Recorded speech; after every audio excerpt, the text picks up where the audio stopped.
Imagine this. Workers are demolishing an old mansion in Miami, and suddenly they freeze. A safe is sticking out from under a broken wall, and next to it are hiding places nobody had suspected for 30 years. The house once belonged to Pablo Escobar. Drug lords spent decades pouring dirty billions into real estate. Mansions with marble floors, underground bunkers, ranches the size of a small town. And then the government came for them. Today I will show you the 10 most expensive properties that authorities seized from the kings of the criminal underworld. From a modest little house worth $250,000 to an empire valued at nearly $60 million. And believe me, the most interesting thing here is not the numbers. It is what those walls were hiding. Let us start with the cheapest one, although the word cheap here is very relative. Welcome to the channel for the wealthiest. Luxury life.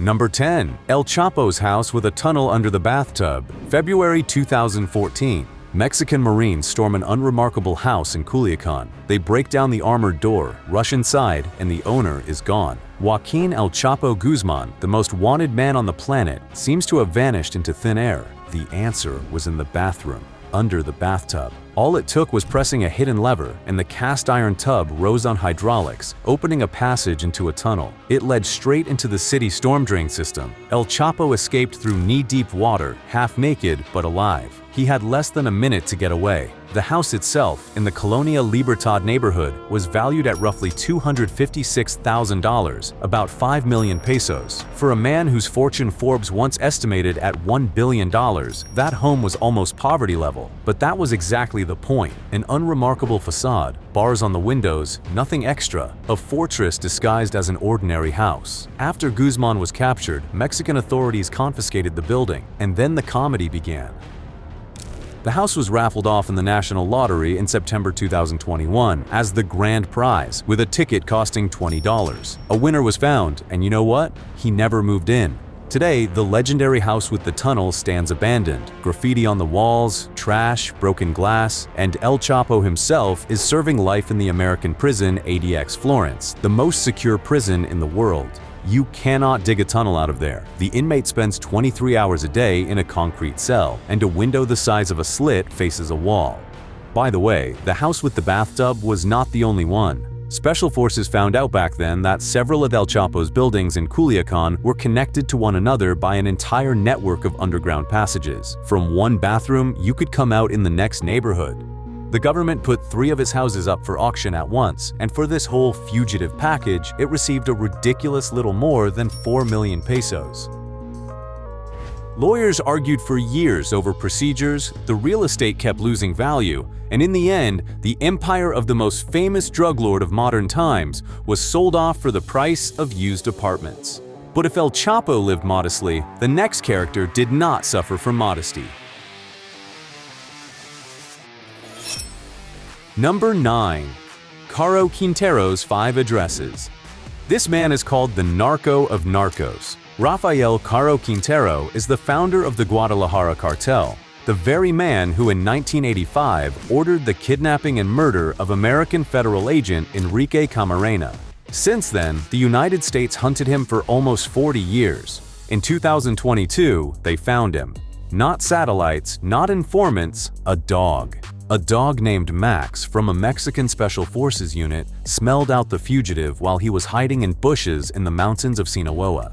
By that moment, the reward for Quintero had reached $20 million, more than had ever been offered for bin Laden under certain special programs.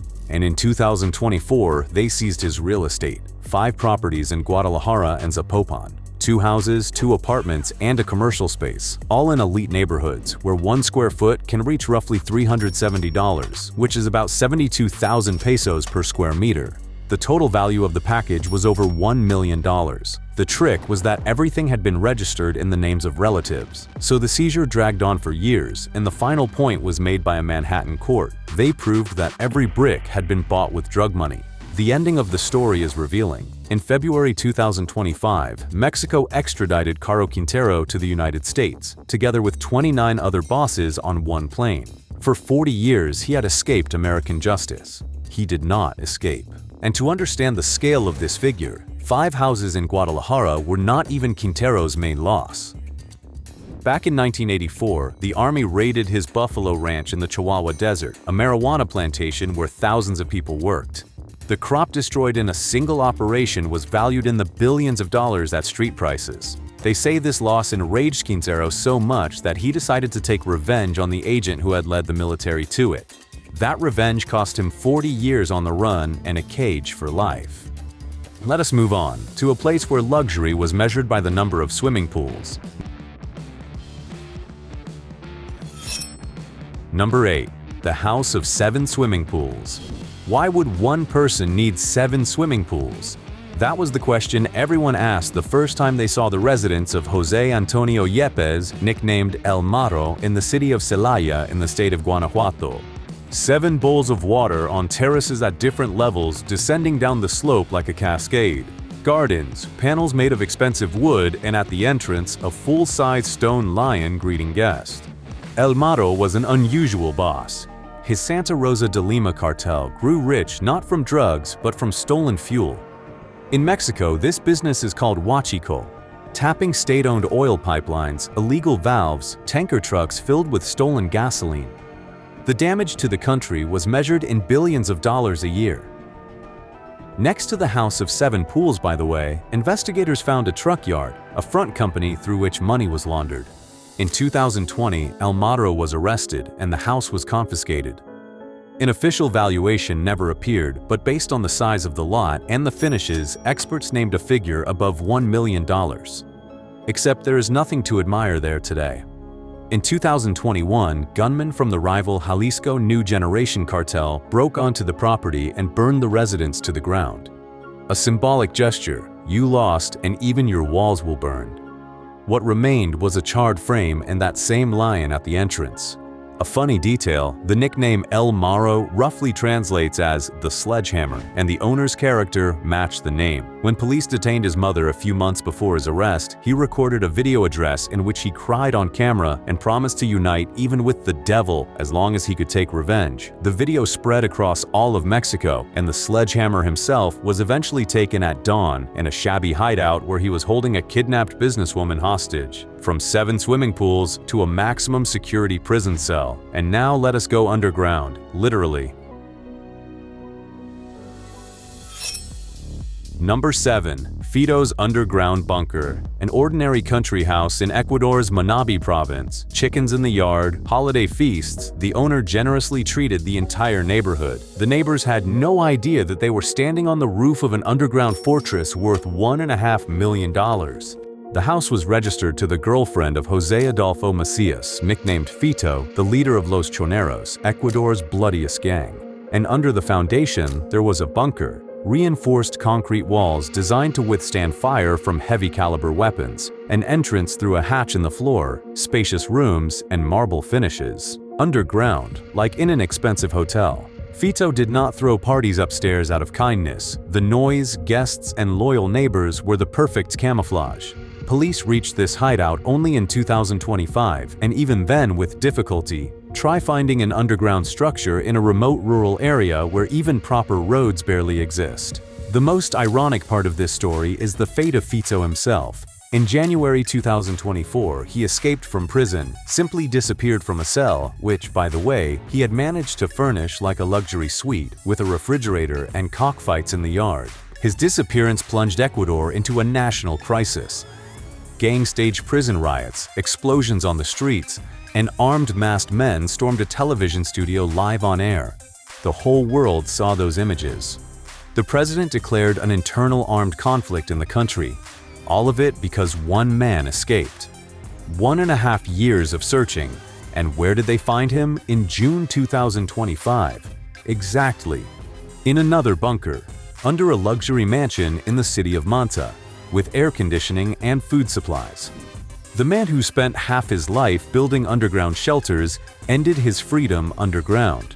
He became the first Ecuadorian in history to be extradited to the United States, and he has already pleaded guilty in an American court. Next, a country where drug money is hidden not underground, but among cows. Number 6. The Ranch of alias Zeus.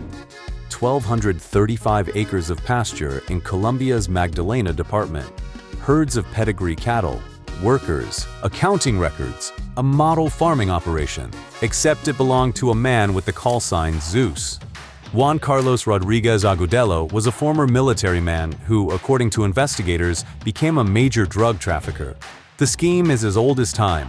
Cattle ranching in Latin America is the perfect laundromat for dirty money. Buy a ranch, register it under frontmen, mix income from cows with income from illegal drugs, and then try to prove which millions came from where. Colombian prosecutors proved it. In 2024, both of Zeus's farms, with a total value of $2,930,000, almost 12 billion Colombian pesos, passed to the state. A mechanism called extinción de dominio worked: asset forfeiture, the loss of ownership rights. Colombia seizes any property bought with criminal money or used in crimes. Over the years, this exact tool allowed the country to seize billions in assets from the drug mafia. The most interesting detail was waiting for appraisers on one of the farms, an exact copy of a 19th century colonial hacienda. Arches, inner courtyards, roof tiles, everything just like the land magnates of the century before last. The former soldier clearly saw himself not as a bandit, but as an old-school landowner. It did not help. Today, the state runs his land, and Zeus himself is already dead. And here is what is important to understand about Colombia. Ranches like these are not confiscated one by one there, but by the thousands. The special agency that manages properties seized from the mafia controls tens of thousands of assets, from apartments and farms to hotels, airplanes, and even soccer clubs. Some are leased out, some are sold, and by law, the money raised goes to victims of the conflict and to the fight against crime. It creates a strange economy. For decades, the drug mafia was buying up the country, and now the country is buying itself back piece by piece, with the mafia's own money. The next hero looked not at the land, but at the sky. And there was a reason he was called the Lord of the Skies. Number 5. The Mansion of the Lord of the Skies. Amado Carrillo Fuentes went down in history as the man who had his own air fleet. 27 Boeing 727 aircraft, transporting illegal powder from Colombia to Mexico by the plane load. That is why the head of the Juarez cartel received the nickname El Señor de los Cielos, the Lord of the Skies. In his best years, his fortune was estimated at $25 billion. On the ground, he also settled in nicely. In the elite Mexico City neighborhood of Jardines del Pedregal stood his mansion with an indoor swimming pool, armored doors, and a network of hidden cameras watching every corner. Carrillo feared everyone, rivals and police alike. As it turned out, not without reason, though bullets did not kill him. In 1997, he died on an operating table during plastic surgery meant to change his appearance. A few months later, the bodies of his surgeons were found inside barrels filled with concrete. The mansion was confiscated back in the 1990s, and then it simply stood there. For a quarter of a century. The government first tried to raffle it off in a lottery in 2021 and sold it at auction only in 2024 for $2,930,000, almost 50 million pesos. Critics were outraged. After decades of sitting idle, the house had deteriorated and the price ended up noticeably below market value. In the end, the empire of the Lord of the Skies shrank to the price of a couple of apartments in Moscow City. And yet Carrillo's scale was cosmic even in the small details. His Boeings did not return from Colombia empty, according to investigators. Each flight could carry up to roughly 13 US tons of cargo, and the planes flew back stuffed with cash. The money literally had to be buried. They physically could not launder it fast enough. No wonder the Lord of the Skies was brought to his funeral in a coffin worth tens of thousands of dollars, while the farewell was guarded by men with automatic rifles. A man who feared cameras his whole life became famous around the world only after death, when a television series was made about him. But the next house surpassed them all, because inside it, they did not find hiding places. They found a mountain of cash as tall as a person. Number 4. The mansion stuffed with dollars. March 2007. The Lomas de Chapultepec neighborhood, Mexico City. Police enter the 4-story mansion of Chinese-Mexican businessman Zhenli Yigan, and they find a room that makes the officers' jaws drop. A wall made of tightly stacked bundles of $100 bills, $205,600,000 in cash, plus millions of pesos and 235,000 euros. The money weighed more than 2 US tons. It is still the largest cash seizure in human history, and the photograph of that money wall traveled through newspapers around the world. The house itself was also impressive. 17,200 square feet, 10 bedrooms, 14 bathrooms, marble floors, 3 hot tubs, an elevator, an indoor swimming pool, a spa, a sauna, and a wine cellar. In the garage, a collection of supercars, including a Lamborghini that was later sold as a separate lot. Investigators linked Yegon's fortune to shipments of chemicals used to manufacture illegal drugs. He himself gave the famous version. Allegedly, the money had been planted on him by officials who gave him an ultimatum: cooperate or your neck. They did not believe him. The mansion remained under seizure for 12 years while arguments continued over whose millions they were. In 2019, it was sold for $5,100,000, 102 million pesos, and part of the money found there was used for scholarships for Mexican athletes ahead of the Pan American Games. Perhaps the only case in which a drug laboratory financed an Olympic reserve. And now the cherry on top. While $200 million were lying in his house, Yegon himself was a legend in Las Vegas. According to the American press, over a couple of years, he lost around $125 million in casinos, and the establishments carried him in their arms. He was so valuable to one casino that they gave him a luxury car as a gift. Imagine the level. A man loses in one evening sums that could buy a mansion and returns to the table. When he was arrested, casinos reportedly mourned almost more than anyone. And still, this is small compared with the man who ruled an empire for half a century and never once served time.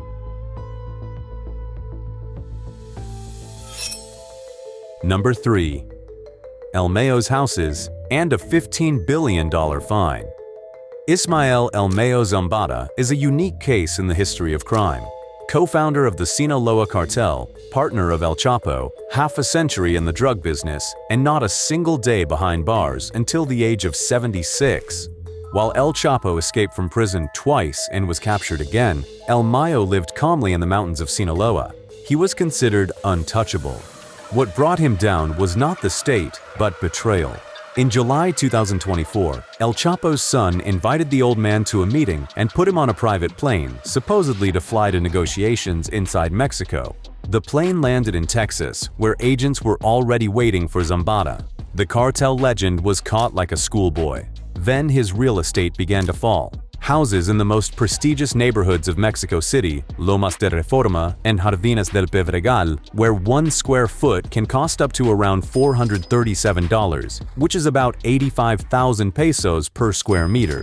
The total valuation of what was seized was up to $5,300,000, around 90 million pesos. In one of the mansions, they found gardens with an automatic irrigation system watched over by a separate team of specialists. As usual, everything was registered to relatives and frontmen, so the seizure went through a New York court. But here's the number that puts everything in perspective. In August 2025, El Mayo pleaded guilty and received a life sentence. At the same time, the court ordered him to pay $15 billion. $15 billion! Against that background, the confiscated houses are crumbs from the table.